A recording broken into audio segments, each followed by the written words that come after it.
So just to give you a little bit of an intro to me, I'm based in Vancouver. I grew up in Vancouver, which is on the unceded traditional territories of the Coast Salish people, the Musqueam, Tsleil-Waututh, and Squamish nations. My parents are from migrant history, and my grandparents are from Russian, Estonian, and Polish backgrounds. So I have a real connection to Vancouver and British Columbia and the culture, as well as the natural systems that are in that place and land. My practice is historically comes from a visual art background, so painting and drawing, but over the past 20 years or so have been moving into using technologies as a way to enhance one's perception of the world, but also to create artwork that potentially connects audiences to natural systems and non-human creativity. So I call my studio practice Animal Lover, and it's a multi-species studio practice. So not necessarily meaning that I have like a studio with all kinds of non-humans within it, although there are 2 dogs, Hero and Zora, but more of a kind of a frame of mind and a worldview that looks at how to explore and recognize that me as a human am deeply influenced by non-human creativity and systems within the world. So I mostly explore multi-species creativity, and that informs the workshop today.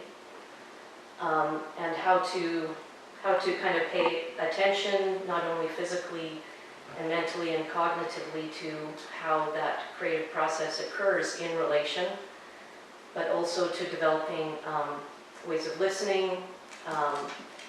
And in terms of the actual forms that my work takes at the moment, a lot of it is in collaboration with Simon. A lot of sound work, sound installation, soundscapes, workshopping, as well as multimedia installations. I remember my mother always pointing out interesting trees to me as a child, and in my backyard we had a mountain ash tree and a birch tree, which you have many of on the property here, birch trees, and just how I felt as a child really connected to those individual tree beings, and the different kinds of relationships I had with climbing them, and how they offer different, sorts of level of climbing expertise and stuff like that. So my connection with trees goes way back. The project that we're involved with, called Branching Songs, is in a sort of one-sentence elevator pitch is listening to the trees for the forests. So it's intended to draw attention to trees as vital ecosystems for human and non-human life. For Branching Songs, I'm working with a couple of amazing research assistants from the New Media and Sound Arts program undergrad, but also with a grad student, Lara Felsing, and she's a Métis artist, and we're using some land-based practices that informed by her own history, but also from some of the work that we've been doing with trees. And so I just wanted to get that in there, that there will be an integration, not only of recording technologies, but also land-based approaches. And it sounds like everybody here is doing that in some way, as far as working with the land around them. Some of the things that we're going to be exploring today are informed by Pauline Oliveris' work, as well as the history of soundscape studies and acoustic ecology out of SFU, with Barry Truax and R. Schaefer, and in particular Hildegard Westerkamp, and her listening walk practices, as well as some of Schaefer's ear cleaning exercises that are really useful for kind of orienting one's body to open up to listening in particular moments. So, so we, as far as the blending of workshops today, yes, we're blending techniques as far as using technologies go with approaches to performance and improvisation, as well as starting out a little bit with some tree awareness exercises that involve mind's eye communication and kind of guided listening and guided awareness. So the arc of the workshop today is to do a little bit of this embodied work up front with a little grove of trees that Simon and I found that kind of have this amazing energy.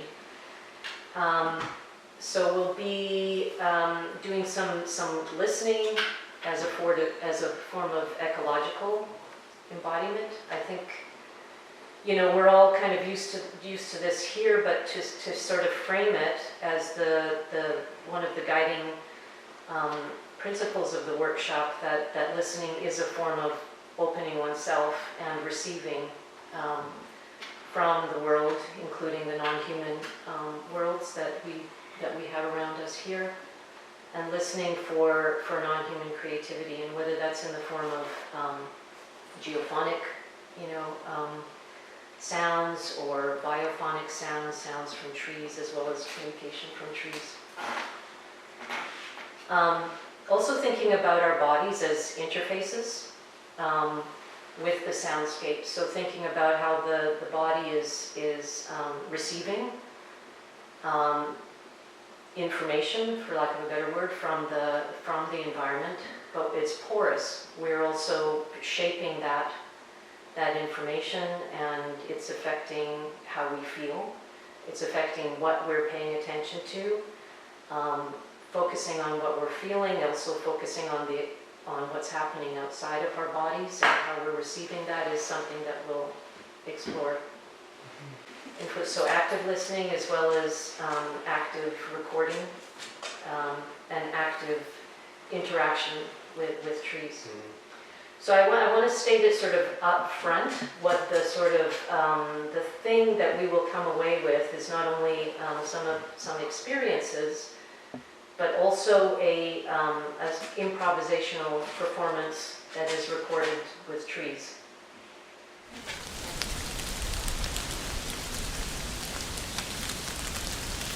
Know that during this workshop,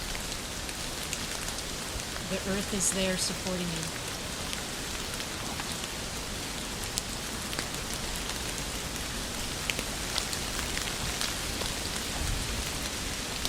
Now feel your back up against the tree. Feel the tree trunk supporting your back.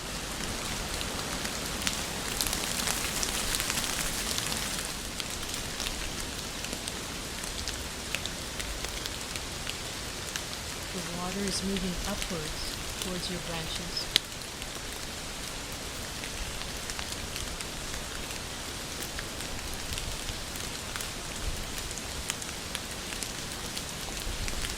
And as it does this, it makes a high-pitched popping sound as it displaces the air pockets inside your xylem cells.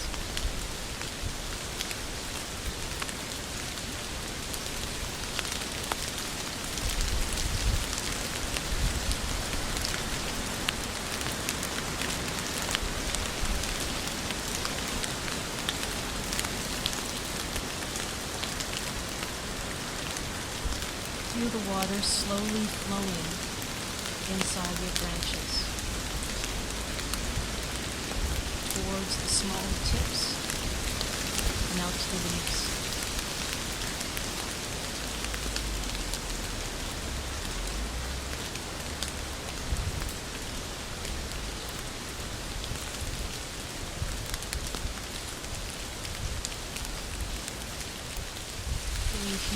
following a squirrel.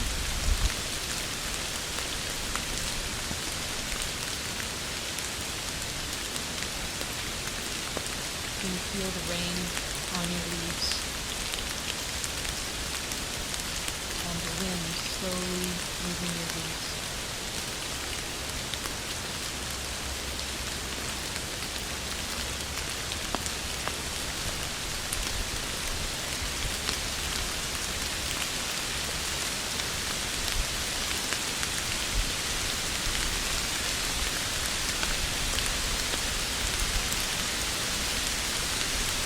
Can you sense any parasitic insects on your leaves?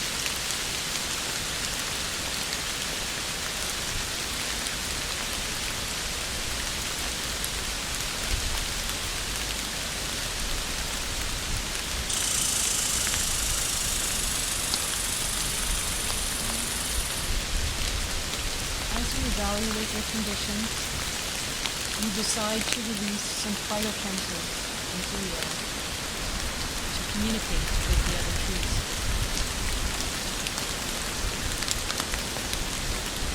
They also tell a story about the conditions of their existence.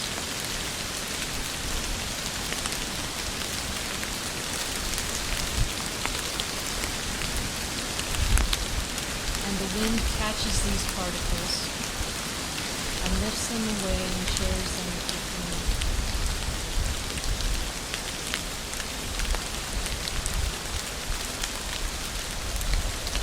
You can sense others' particles through smell.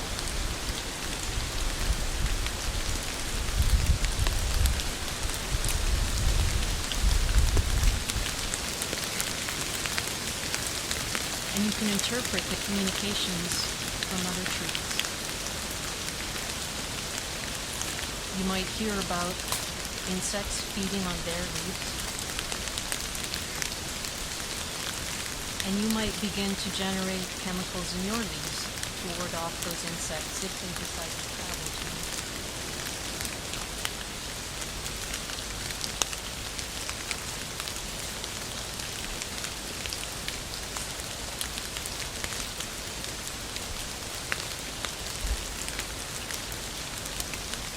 Your leaves are continuing to photosynthesize, making sugars, and these travel down through your branches, through your trunk, nourishing your tree body, and they flow into your roots.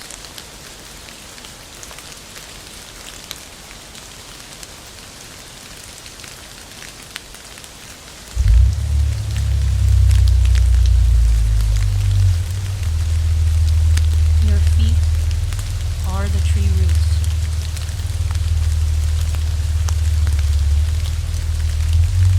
Your toes are root tips, gently extending through the surface of the ground and into the soil.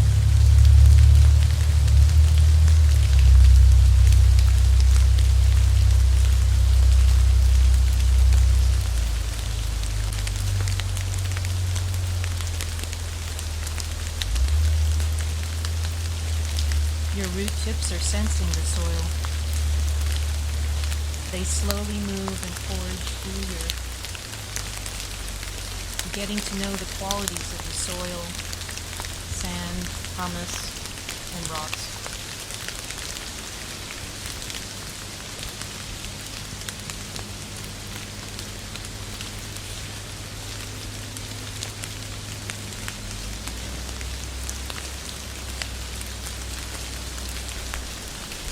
And as they move, they make a quiet rustling sound in the frequency range of 220 hertz.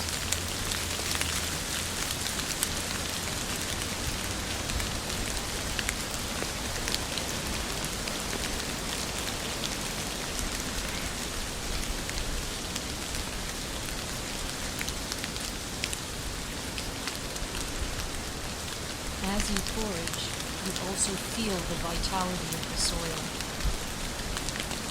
with its fungi, bacteria, worms, and insects.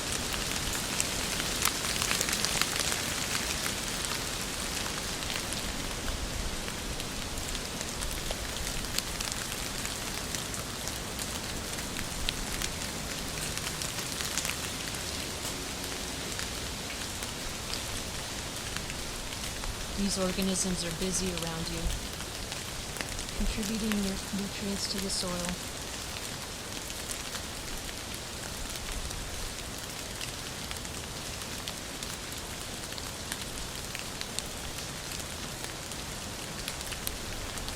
They mix nitrogen and carbon into the earth. They decompose the organic material. And they blend the rock minerals into layers of soil.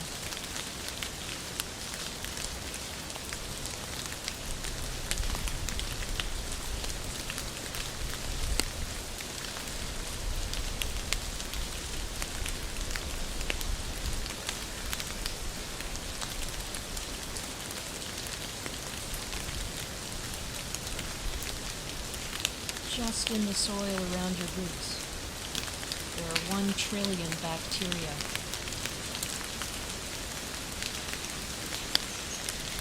$500 billion flagellates.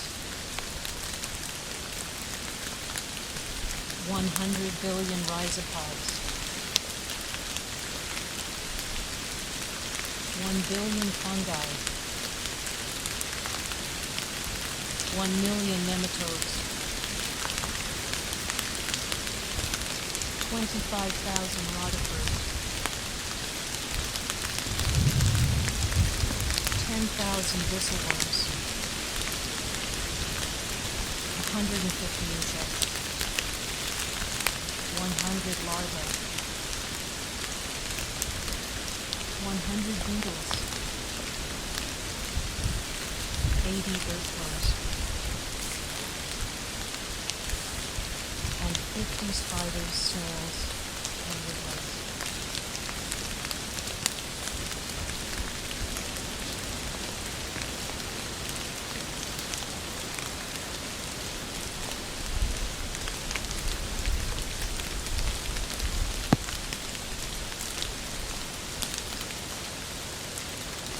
The root tips can sense this activity. They smell the fungi and bacterial communications.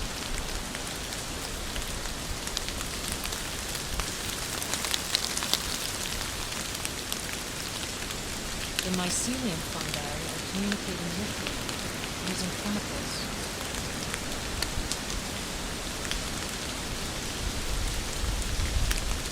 And you can sense these chemicals as a communication for invitation.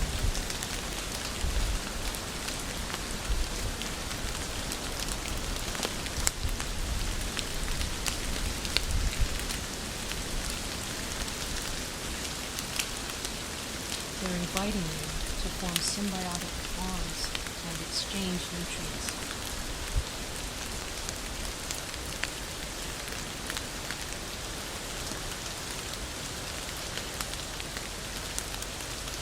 You decide to respond.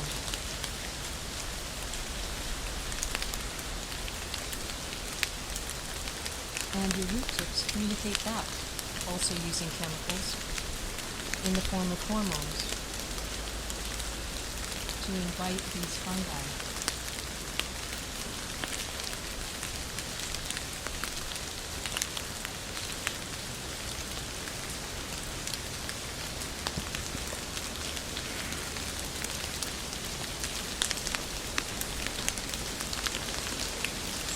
The fungi understand this communication, and they interpret and create a response by slowly sending out high-feed, microscopic fungal tubes to bind with your root tips on a cellular level.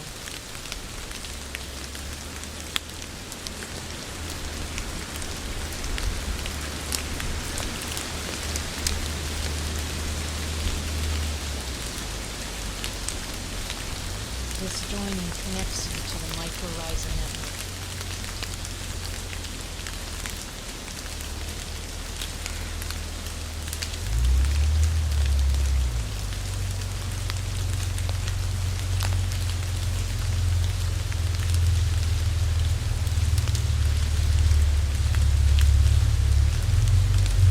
This network allows you to exchange the sugars you created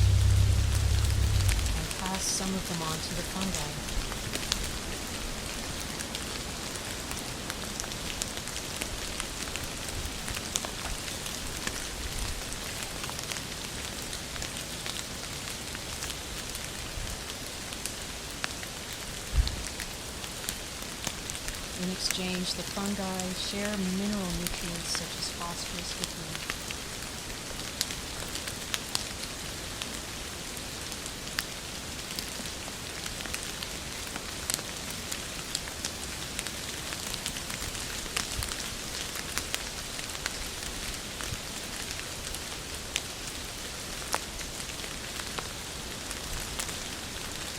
Your root tips also sense the trees and plants around you using electrical signals that are sent and received between you and them.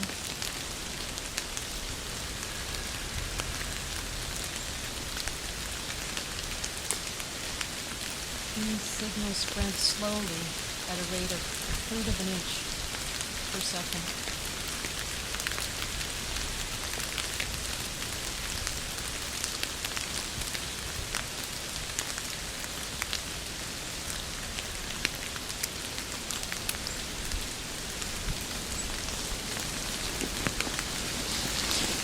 Through these electrical signals, you all agree to distribute nutrients fairly amongst yourselves. And the sugars you created from photosynthesis can be sent via your root network to others in need.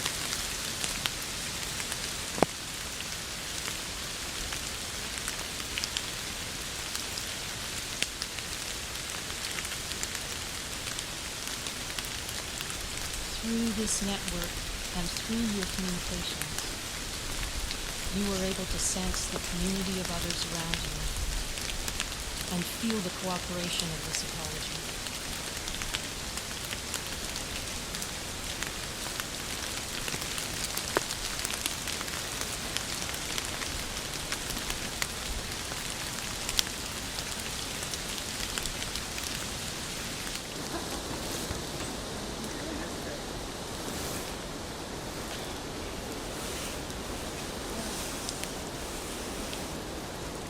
If you do a like a bow, it'll be easier.